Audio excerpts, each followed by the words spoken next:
Citroën lance sur le marché haut de gamme la Citroën XM V6 24 soupapes, finition exclusive. Nous allons voir tout de suite ce qu'elle a dans le ventre. Eh bien, voici donc le fameux moteur ZPJ 4 qui équipe donc la Citroën XM V6 24 soupapes. Ce moteur est pour une large part identique au moteur ZPJ, en particulier en ce qui concerne le bloc carter cylindre, le vilebrequin, les bielles, les chemises, la segmentation et la pompe à huile. Par contre, ce moteur a des différences qui lui sont propres et qui portent donc sur les culasses, sur les arbres à cames, sur les pistons et sur la distribution. Mais parlons d'abord des culasses. Les culasses comportent plusieurs pièces qui nous intéressent. Tout d'abord, ici, un arbre à came en tête qui est entraîné par une chaîne à tendeur hydraulique à réarmement mécanique. Ensuite, de ce côté-ci, les soupapes qui sont actionnées par des poussoirs et des culbuteurs à rattrapage de jeu hydraulique. Et enfin, vous le voyez ici, nous avons cette platine qui comporte les deux axes de culbuteurs. Le premier axe qui supporte les 6 culbuteurs d'admission. Et enfin, le deuxième axe qui, lui, ne comporte que 3 culbuteurs à fourche monopièce d'échappement. Voilà. Pour terminer, je vous dirai qu'en ce qui concerne le serrage de la culasse, eh bien, ma foi, il n'y a rien de particulier à ajouter. Un petit mot sur le circuit de refroidissement qui, en fait, ne diffère du circuit de refroidissement du ZPJ avec option air conditionné que par le réchauffage des deux boîtiers papillons. Parlons un peu de l'échappement. Un collecteur en acier 6 en 1 avec rotule Metex pour chaque culasse, mais comme la ligne d'échappement des cylindres avant est plus longue, un petit catalyseur light-off permet le pré-traitement des gaz afin d'obtenir la même température dans les deux catalyseurs principaux. Car, en effet, à chaque culasse correspond un ensemble catalyseur sonde à oxygène. Enfin, sachez qu'en cas de réparation de la ligne arrière, on peut la fractionner ici, à ce niveau-là, avant le dernier pot. Le circuit d'air.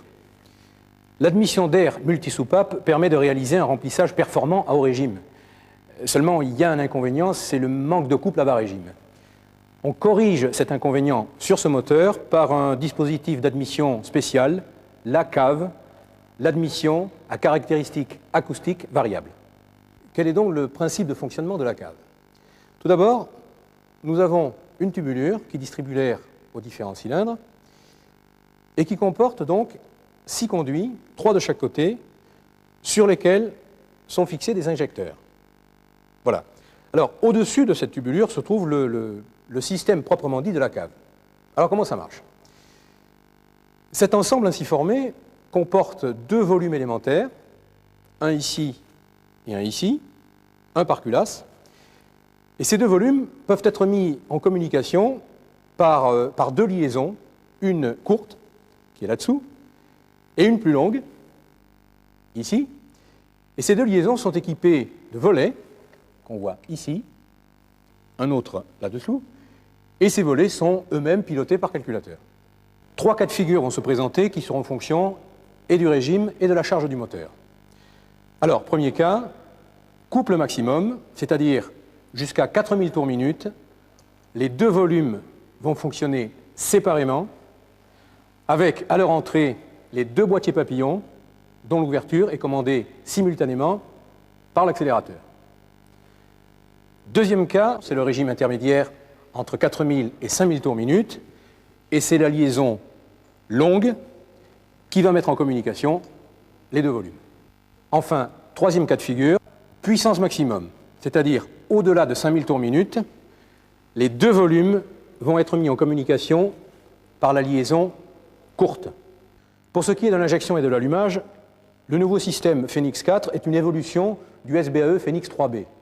Ses fonctions supplémentaires: injection séquentielle d'essence cylindre par cylindre, capteur référence cylindre qui permet au calculateur de se caler sur le cycle d'allumage 1, 6, 3, 5, 2, 4, détection du cliquetis cylindre par cylindre, pilotage de la cave, et enfin, capacité accrue du système d'autodiagnostic puisqu'il propose 32 codes défauts au lieu de 21.